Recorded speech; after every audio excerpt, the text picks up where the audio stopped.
Hello, and welcome to Go Figure, my YouTube channel where I discuss the theory and practice of Thoroughbass. I'm Dr. Derek Remisch, and today I'm delighted to introduce a new publication of mine, an edition and translation of Johann Christoph Kellner's Grundriss des Generalbasses, or The Basics of Thoroughbass, from 1783. The subtitle of his work is A Theoretical and Practical Guide Intended for Absolute Beginners.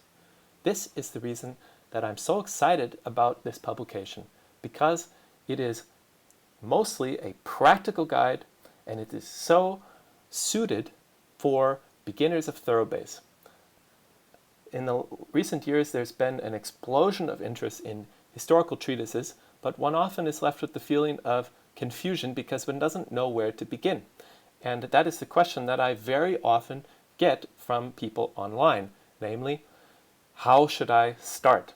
Well, Kellner's treatise is my answer to this question. Kellner's treatise is the best place where beginners should start their study of Thoroughbass, composition, improvisation, and music in general in the 18th century. I'd like to begin by talking about the goals of this publication, which are found in the commentary of Volume 1, which is available online for free. In recent decades, a growing number of musicians, scholars, and pedagogues have come to recognize the foundational importance of Thoroughbass in 18th century music. This has created a demand for historically informed teaching materials. Yet very often, historical treatises are too foreign, verbose, and abstract for today's students. Johann Christoph Kellner's Grundriss des Generalbasses, published in Kassel in 1783, represents a notable exception. Since his target audience is absolute beginners, Kellner's instruction is cogent, concise, and decidedly practical. The goal of this publication is thus threefold. First, to call attention to Kellner's treatise. Second, to make Kellner's instruction accessible to English-speaking musicians.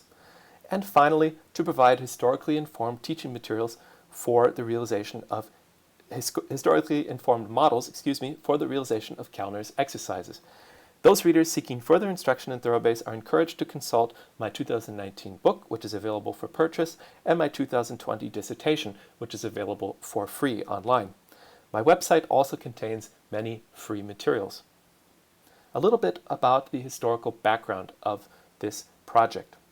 Johann Christoph Kellner was a German organist, composer, and sought-after pedagogue.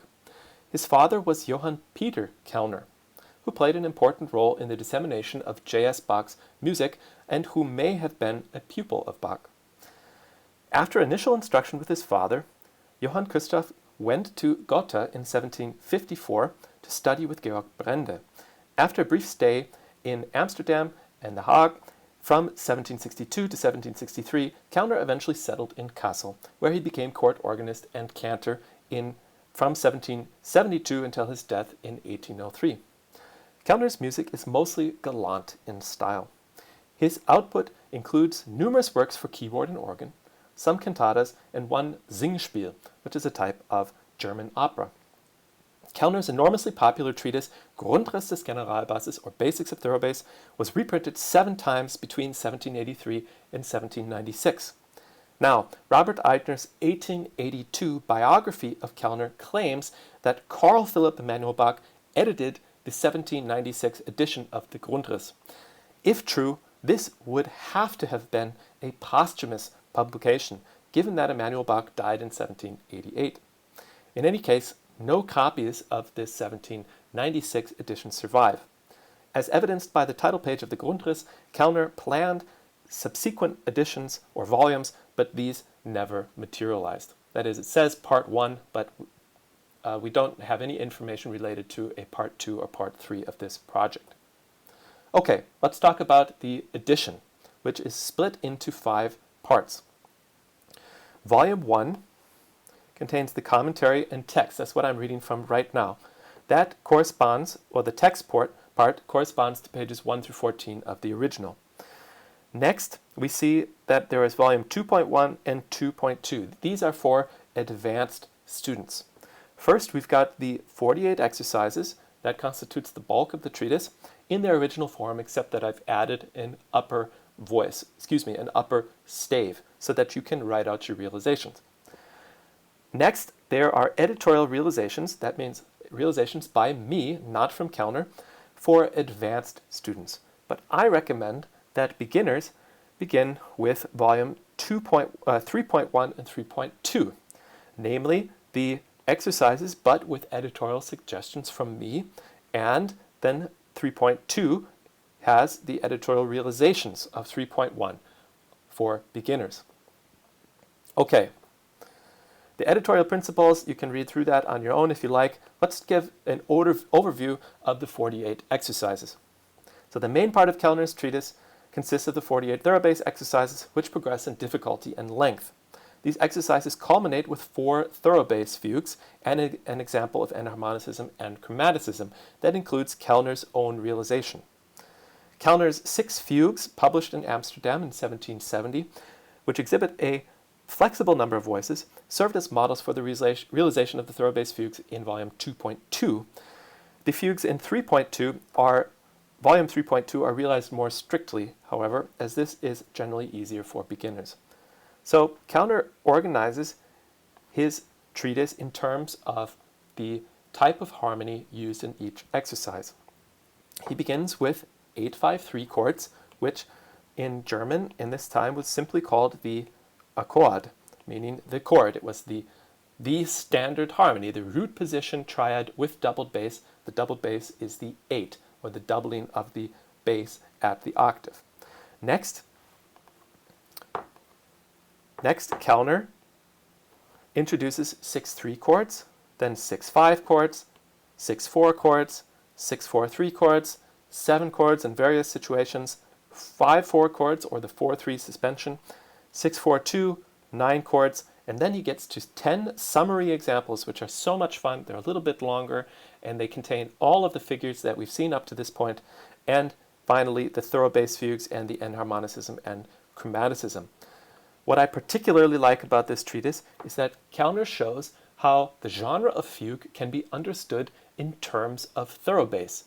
Often people tremble at the sight or at the thought of having to write, let alone improvise, a fugue.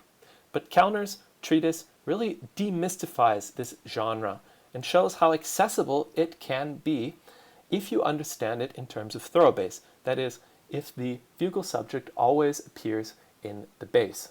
After getting a handle on this type of fugue, one is better prepared to write fugues where the subject appears in an upper voice. Next, I'd like to give a little bit of advice for beginners who are using volumes 3.1 and 3.2. In Kellner's prefatory text, his realization of example 48, and his published compositions, the number of voices fluctuates freely between 3 and 4. This freer conception of voice leading is the norm in the galant style. This creates problems for beginners, however, who require guidance regarding whether to realize figures in 3 or in 4 voices. The following table sets firm rules for each type of figure. It applies only to volumes 3.1 and 3.2, not to the advanced realizations in volume 2.2. This is very important. I've organized the figures in terms of whether or not you should play them in 4 voices or in 3. So for each kind of figure, this is the number of voices that you should use in volume 3. We already know that the 8-5-3 chord is in 4 voices. You have the 8, the 5th, and the 3rd over the bass. The 6-5 chord is, of course, abbreviation for 6-5-3. You always play that in 4 voices. 6-4, you always add the 8. 6-4-3, again, that's already complete. If you see only 4-3, you have to add the 6.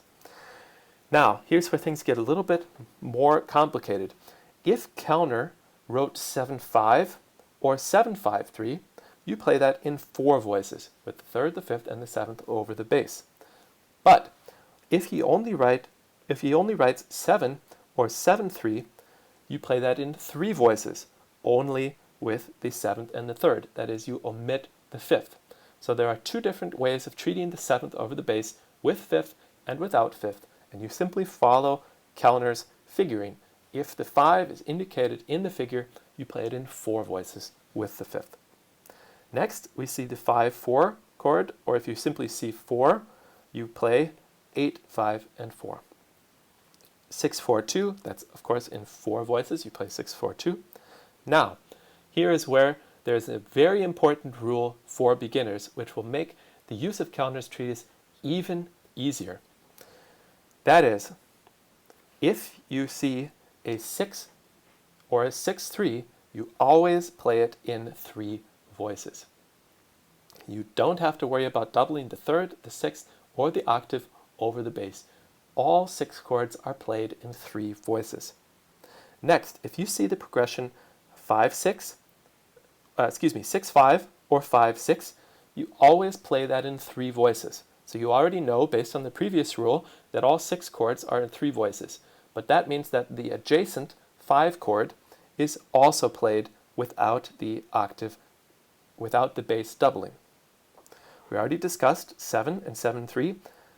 7-6, that should have been apparent based on the rule that all 6 chords are in 3 voices, and if the 5 isn't written, that a 7th is in 3 voices. But I just wanted to highlight this very important progression of 7-6, which should always be played in 3 voices if you're a beginner.